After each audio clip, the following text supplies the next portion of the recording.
Hello, today I'm going to review the Fixer figure from the Black Series, and this is from the Republic Commando game, and I'm actually about to play that game for the first time, so I don't really know anything about this character yet. I picked this one up though because I can guarantee that I'm going to enjoy that game.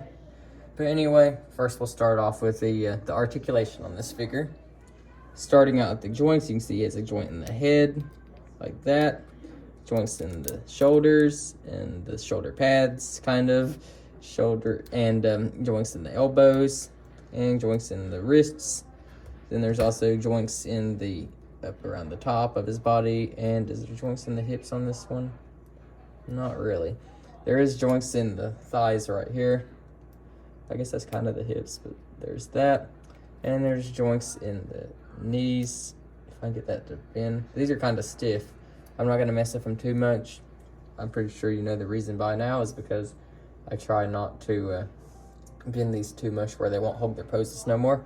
But I'm sure, yeah, there's also joints in the feet. And that's really all the joints on this figure. So next we'll look at the details. Looking at the details on this figure, you can see his helmet is kind of like green and white is the color scheme of this figure. And the visor, I think, looks really pretty. It's like it has like a frosted texture to it. It's real fun to look at.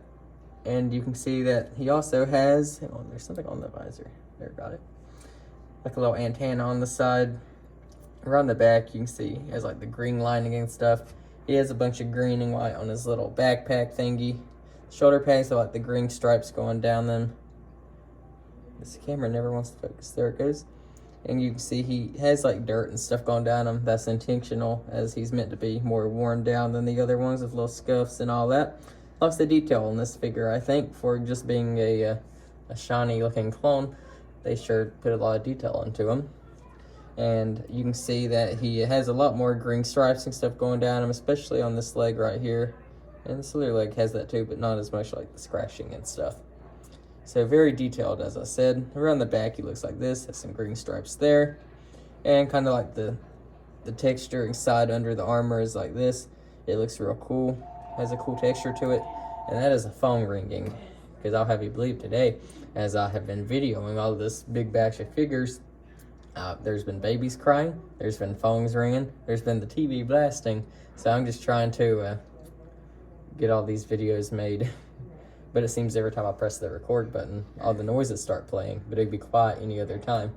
But that's just me giving you some behind the scenes. But anyway, next I'm going to try to put this figure into a cool pose and see how he looks after that.